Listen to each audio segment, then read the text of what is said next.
This happened when I was a little kid, maybe 6 or 7. My family has always been very religious, so Easter has always been a huge deal for us, same with most of the other major religious holidays. Now that I think of it, even Sunday kind of felt like its own holiday. With the way my parents treated church, it's actually kind of funny. Some of my earliest memories are church related. What I'm about to tell you was one of them. It was Easter Sunday, so all the services are much longer than usual. I don't mind though, my parents instilled the love of Christ in me very early on. After the service was Sunday school, or CCD, as our church called it. I know lots of churches don't offer Sunday school after really important masses, but ours did so after the mass. My parents took me downstairs to all the classrooms like they had done 100 times. And I said goodbye. I'm just going to describe the layout of the church now. So this story makes sense. Our church had kind of a split level layout. The main sanctuary was upstairs where the altar and pews were, and then all the classrooms were in the basement. It was technically a basement, but the church was on a slope. You could still get in and out of the building from down there. There was this long carpeted hallway down there with maybe 7 or 8 rooms branching off on each side, grouped by age. My classroom was one of the first ones on the left. At the very end of the hallway were the 2 bathrooms, one for boys and one for girls. Right next to those was a heavy grey door that led outside. It was almost always locked from the inside, but I remember being told it could be used in case of an emergency. The adults always warned us to never leave from that door because it would automatically lock behind us and we'd have no way of getting back inside the church. But anyway, back to the story. The whole downstairs had been decorated for Easter. Like really decorated. The walls were covered in pastel streamers and little paper cutouts of lambs and crosses, and there were drawings of Jesus with kids taped up between the classroom doors. Some of the teachers had even worn these cheap bunny ears you get at CVS. It actually felt more festive down there than it had upstairs. During Mass, all the kids were in a good mood too, probably because everyone knew there'd be egg hunts later in the day. Normally I'd wait until class was over to go to the bathroom, but because the Easter service had run way longer than usual, masses, and I couldn't hold it, I raised my hand and asked to go, and the teacher excused me. From the room, the bathrooms were maybe 15 feet down the hall, and it wasn't uncommon for kids to go by themselves. They always said if we took too long, they'd come check. But I don't remember that ever actually happening. So I slipped out quietly while the rest of the class was coloring pictures of the empty tomb and Jesus rising from it. I went into the boys' bathroom and shut the stall door behind me. It was quiet, but those bathrooms were old. All I could hear was the soft hum of the fluorescent lights and the faint sound of a teacher's voice echoing down the hallway. But as I was sitting there, I suddenly heard this weird scraping sound coming from the stall next to mine. It didn't sound like anything normal, not like someone shifting or unlocking a door. It was the slow, uneven metal sound, like something was being dragged or scraped against the inside of the door. Not loud, but sharp. I don't remember being scared. I was mostly just confused. At first I thought it was another kid, so I kept quiet and finished up my business as I was washing my hands. Though I looked into the mirror and saw that stall door opening slowly. But instead of another kid stepping out, it was a grown man wearing an Easter bunny costume. I remember the way the ears flopped forward a little and how the suit looked off. It was kind of saggy and stained, in places like it hadn't been washed. Ever the fur was more of a grayish white than a bright white, and one of the eyes on the head looked like it had been sewn back on crooked. But the thing is, I don't remember being scared when I saw him, not then. Like I said, I was pretty young. And in my mind, this was just the Easter Bunny making a surprise visit.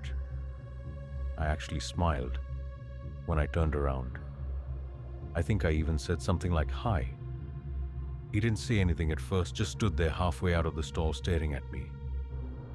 His head was tilted slightly, and he didn't move. I remember feeling a little awkward, like I wasn't sure if I was supposed to say something else then.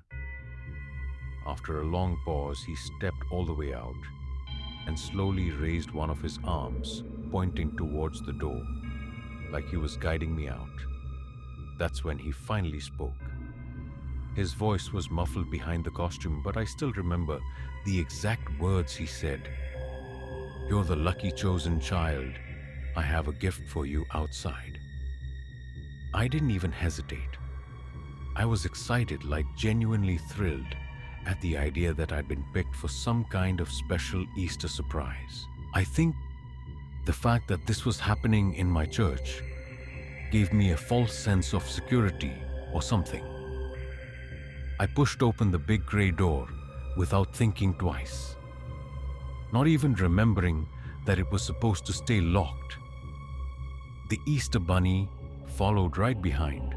Not saying anything else, he started walking across the pavement toward the far corner of the church parking lot. There was a car parked back there, mostly hidden from view by the dumpster, and a few scraggly bushes. I remember thinking it was weird that he had parked so far away, and that he didn't even have a basket of candy or anything. At one point, he started holding my hand. We were maybe halfway across the lot when I saw a second Easter Bunny stepping out from a car. He was leading me too. At first, I just stopped walking. My little brain didn't know what to make of it. I remember looking back and forth between the two of them, completely confused.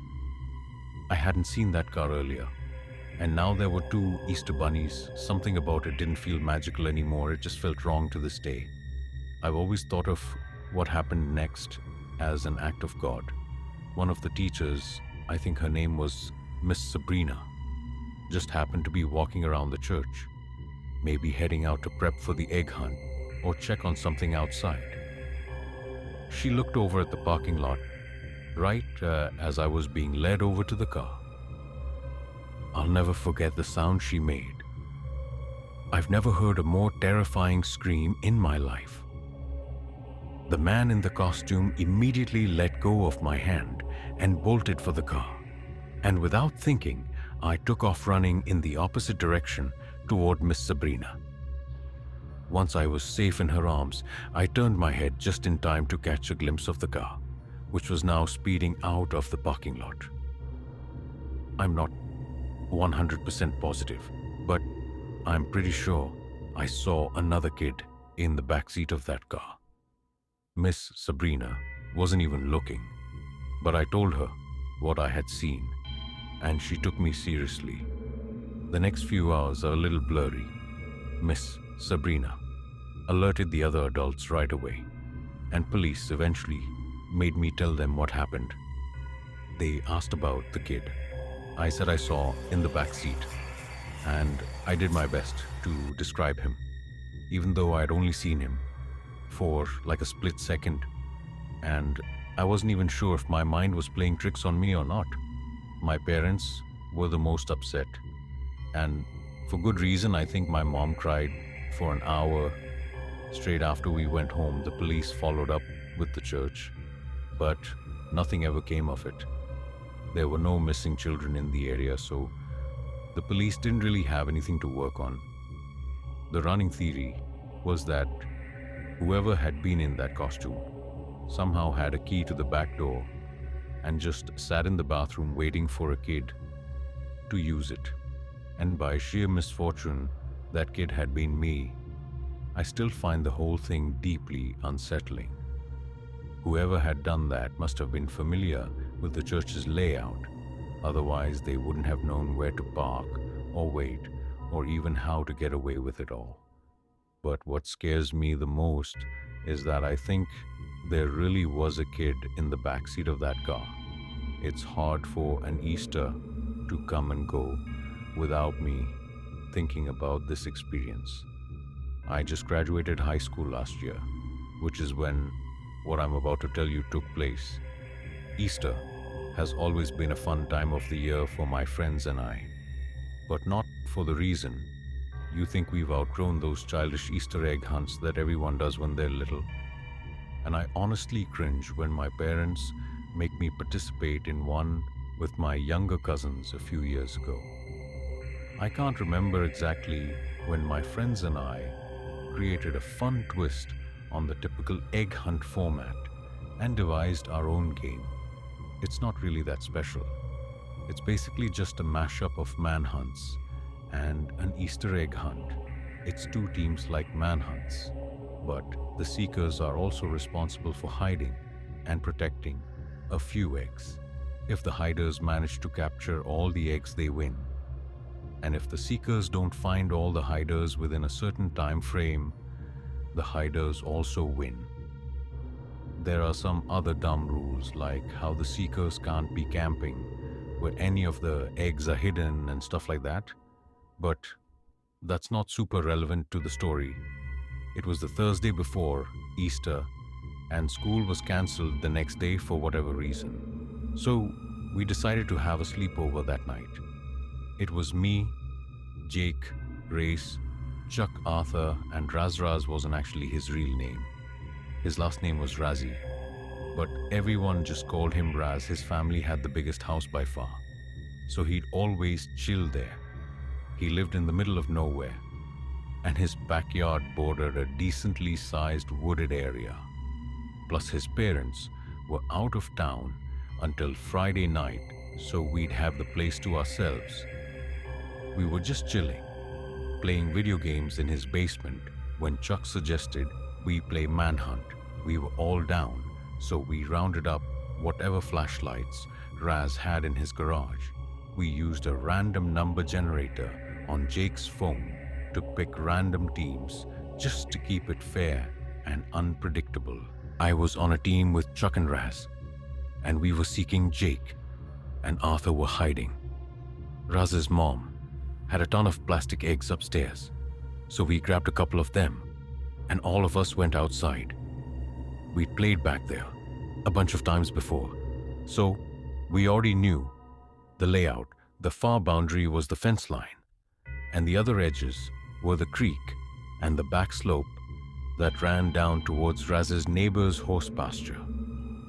We set timers on our phones to give the hiders enough time to hide, and us time to hide our eggs. Once 10 minutes passed, the game had officially begun. I should also mention that the sun had already gone down, but it wasn't completely dark out yet. Once the timer went off, we all split up to cover more ground. I veered left into a thicker patch of trees, while Raz and Chuck went the other way. I kept my hand over my flashlight, just skimming the ground every few steps so that I wouldn't trip, but I mostly relied on the moonlight to see. The game was way more fun when you actually felt like you were sneaking around. And besides, if one of the hiders saw a flashlight beam coming toward them, they just book it a few minutes in. I thought I saw something move 20 or 30 feet in front of me. At first I couldn't tell if I was imagining it, but then I saw it again. I instantly turned my flashlight off. In frozen place, someone was crouching behind a tree. Up ahead, whoever it was must not have seen me. Otherwise, they'd definitely have run off. They weren't moving, like they were trying to stay perfectly still. My first guess was that it was Race. He always picked spots close to the seekers, thinking no one would expect it. I decided to try to get the jump on him. I crouched down a bit myself and started moving slowly, trying to circle around behind him. When I got close enough, I sprang forward and lunged at whoever was crouching there, tapping him hard on the shoulder and yelling, "Gotcha!" But the second he turned around, I felt a wave of fear wash over me. It wasn't any of my friends. It was a grown man with slicked back hair and these wide open eyes, like he was on drugs. His clothes were all torn up and he smelled awful. I was so taken back that I didn't even realize what was going on. Before I could react, he tackled me to the ground. I screamed as I hit the dirt, but before I could yell out again, his hands were around my throat. He was pressing down with all his weight, and in that moment I honestly thought my life was over. I couldn't breathe, and I didn't have the strength to overpower him from that position. And then, out of nowhere, he stopped out of the corner of my eye. I saw a flashlight beam bouncing off the trees somewhere behind us. One of my friends must have been running towards us. The guy must have seen the light too, because he jumped off without saying a word and straight up ran into the woods, disappearing almost immediately. I just lay there, gasping for air, still too stunned to move. A few seconds later, Chuck reached me, helped me up and said he saw the whole thing. I wanted to chase after that guy, but Chuck told me that was an awful idea. So the two of us instead ran back towards the house.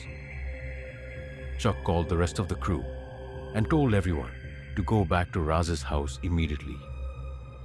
Once we all reconvened, I told everyone what happened.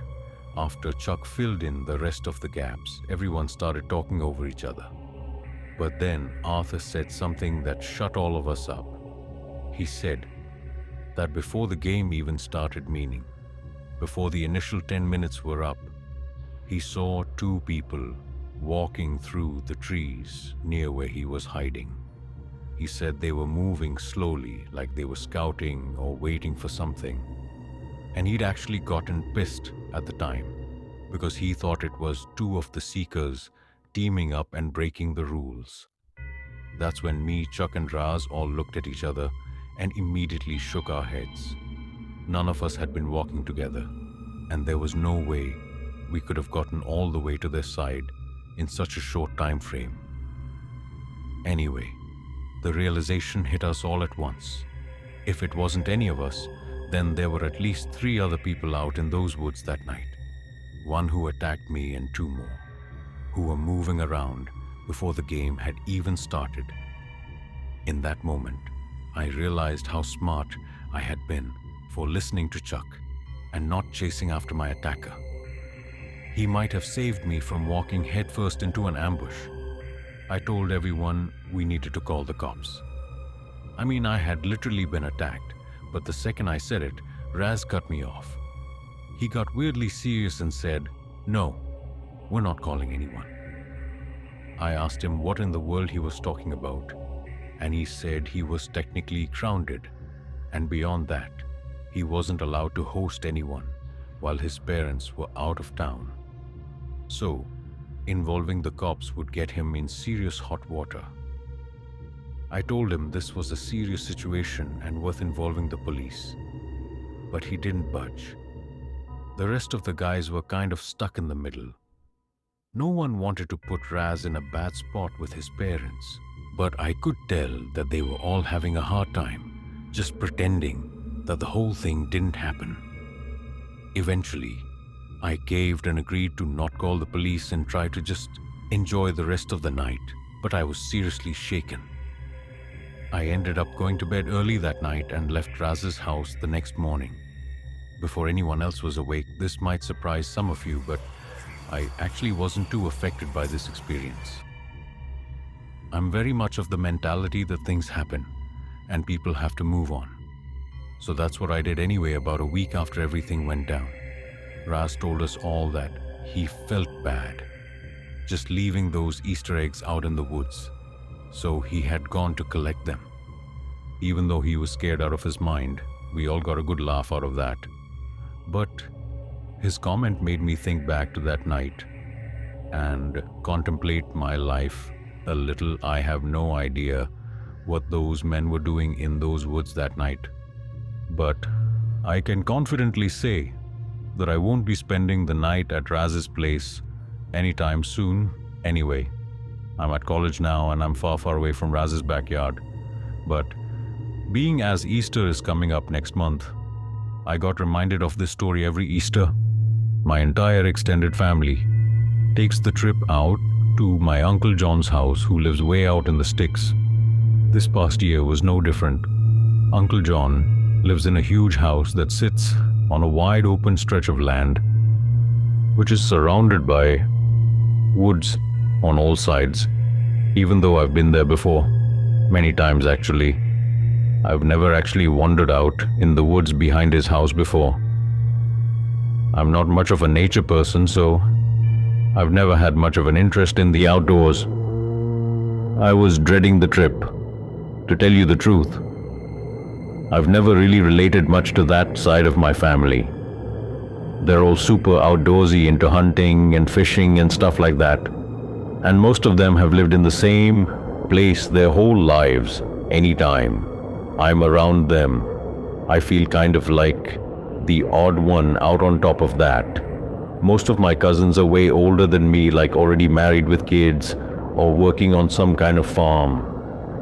The only one even remotely close to my age is Kevin. He's a couple years older than me and actually pretty chill.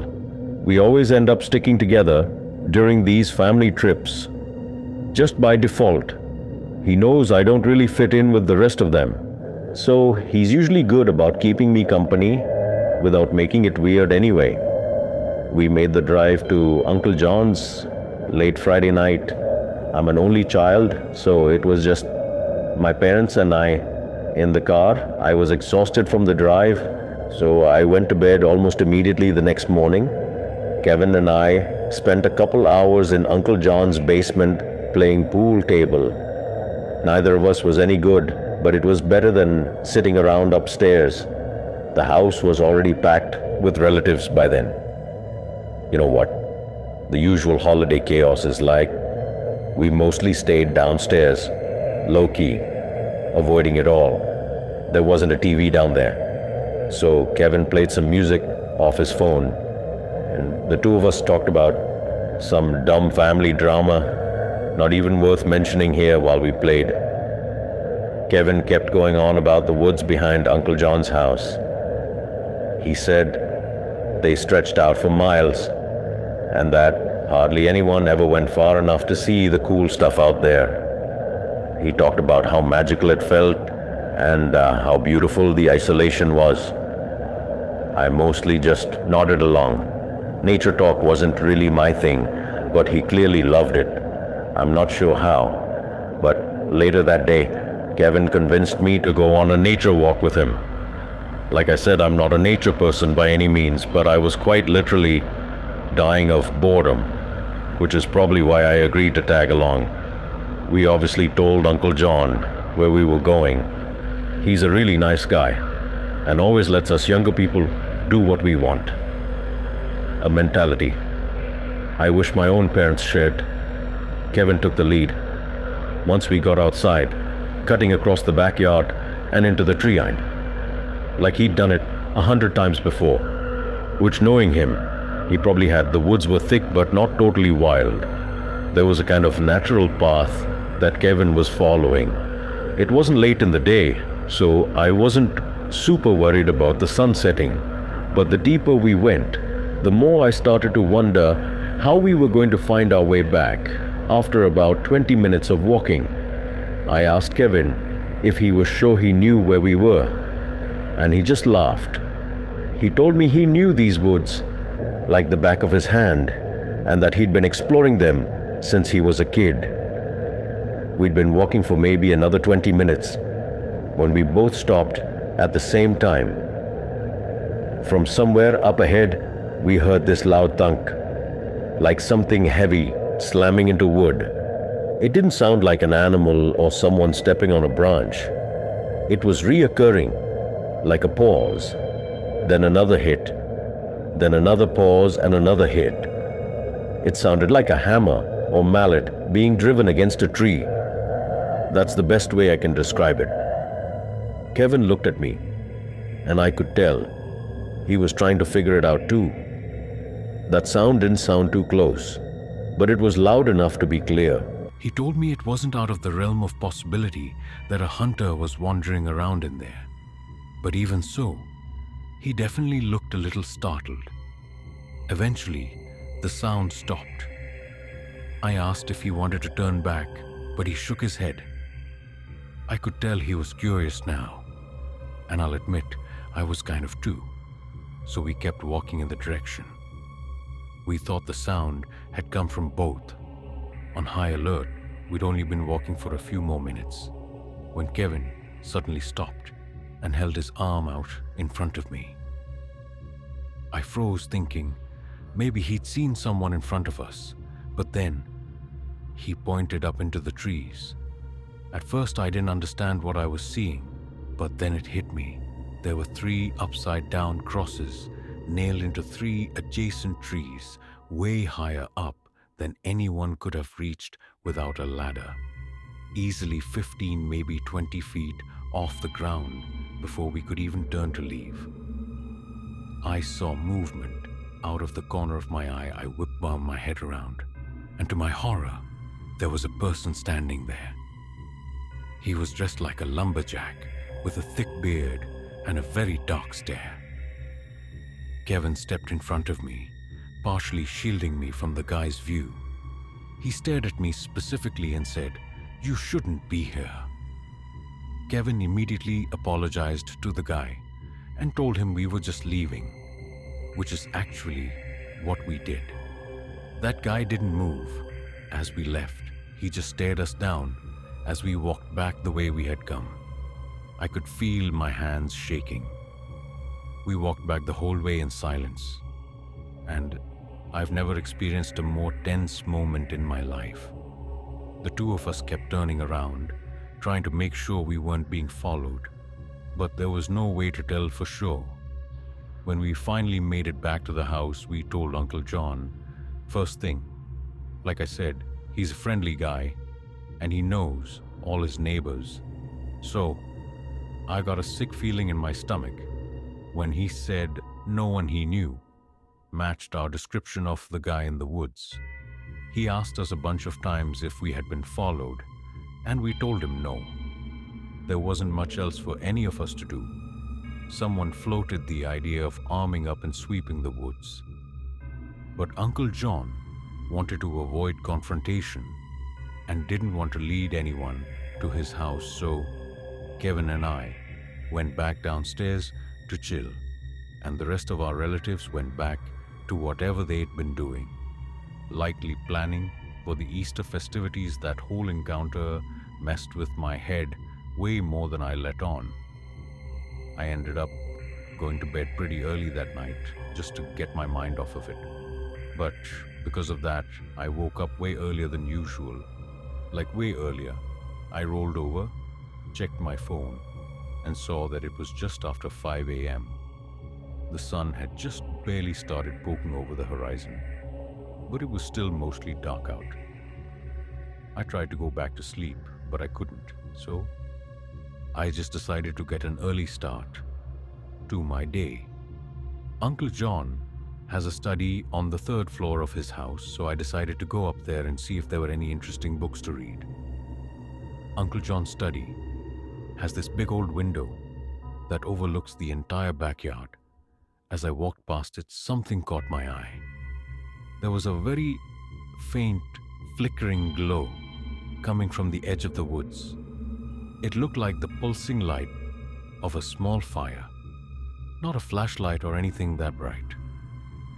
I stood there for a good 30 seconds, just staring at it, trying to make sense of what I was seeing. Curiosity got the better of me, and I needed to know what I was looking at. So I went downstairs and stepped out onto the back deck. When I realized what I was looking at, I had to literally fight back a scream. There were at least 3 figures standing just past the edge of the woods, each holding a small torch. They weren't walking or moving around. They were just standing there, facing the house, facing me. I ran straight to Uncle John's room and woke him up, telling him what I saw. Without any questions, he grabbed his rifle, threw on a pair of pants, and told me to stay inside. He marched out onto the back deck and scanned the yard while I watched from the doorway by that time. Though those people had retreated back into the woods, without hesitation, he aimed his rifle up into the air and fired it 3 times. That woke up the whole house, and the next 20 minutes or so was complete chaos. I'll just tell you that I can't think of a worse way to spend an Easter morning. The whole holiday was kind of ruined after that, and everyone was on edge for the entire day. Eventually, it came time for my parents and I to leave. And I can't say I was upset about it. This was like 9 months ago. And Uncle John has since told us that he hasn't seen or experienced anything strange. Still, though, I would hate to be living in that house, knowing there are psychos lurking somewhere nearby. I'll send an update should Uncle John tell us anything of note.